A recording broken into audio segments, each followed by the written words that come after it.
Once upon a midnight dreary, while I pondered weak and weary over many a quaint and curious volume of forgotten lore, while I nodded, nearly napping, suddenly there came a tapping, as if someone gently rapping at my chamber door. "'Tis some visitor," I muttered, tapping at my chamber door. Only this, and nothing more. Ah, distinctly I remember it. It was in the bleak December, and each separate dying ember wrought its ghost upon the floor. Eagerly I wished the morrow, vainly I sought to borrow from my books surcease of sorrow, sorrow for lost Lenore. For the rare and radiant maiden, whom the angels name Lenore, nameless here for forevermore. And the silken, sad, uncertain rustling of each purple curtain thrilled me, filled me with fantastic terrors never felt before, so that now, till the still beat in my heart, I stood repeating, "'Tis some visitor entreating entrance at my chamber door, some late visitor entreating entrance at my chamber door. This it is, and nothing more." Presently my soul grew stronger, hesitating then no longer. "Sir," said I, or "Madam, truly your forgiveness I implore. But the fact is I was napping, and so gently you came rapping, and so faintly you came tapping at my chamber door. I scarce was sure I heard you." Here I opened wide the door, darkness there, and nothing more. Deep into that darkness peering, long I stood there wondering, fearing, doubting, dreaming, dreams no mortal ever dared to dream before. But the silence was unbroken, and the stillness gave no token, and the only word that I spoken was the whispered word, "Lenore?" This I whispered, and an echo murmured back the word, "Lenore?" Merely this, and nothing more. Back into that chamber turning, all my soul within me burning. Soon again I heard a tapping, somewhat louder than before. "Surely," said I, "sure that is something on my window lattice. Let me see, then, what thereat it is, and this mystery explore. Let my heart be still a moment, and this mystery explore." "'Tis the wind, and nothing more." Open here I flung the shutter, then, with many a flirt and flutter, in there stepped a stately raven of the saintly days of yore. Not the least obeisance made he, not a minute stopped or stayed he, but with a mien of lord or lady, perched above my chamber door. Perched upon a busted palace, just above my chamber door. Perched and sat, and nothing more. Then this ebony bird beguiling my sad fancy into smiling, by the grave and stern decorum of the countenance it bore. "Thy crest be shorn and shaven, thou," I said, "art sure no craven, ghastly grim ancient raven, wandering from the nightly shore? Tell me what lordly name is on the nice Plutonian shore." Quoth the raven, "Nevermore." Much I marveled this ungainly fowl to hear discourse so plainly, though his answer little meaning, little relevance bore. For we cannot help agreeing that no living human being ever yet was blessed with seeing a bird above his chamber door. Bird or beast upon the sculpted bust above his chamber door, with such a name as Nevermore.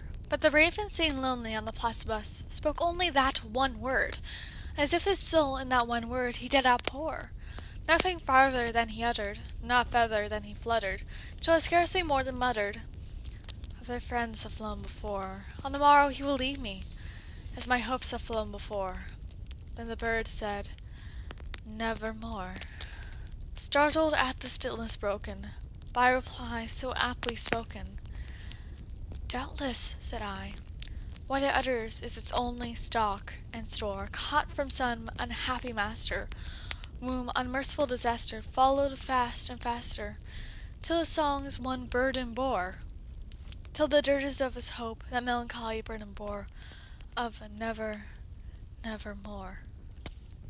But the raven still beguiling all my fancy into smiling, straight I wheeled a cushioned seat in front of bird, bust, and door.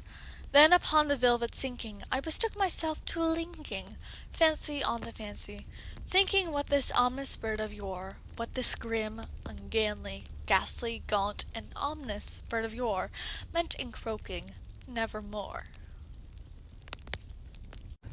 This I sat engaged in guessing, but no syllable expressing to the fowl whose fiery eyes now burned into my bosom's core.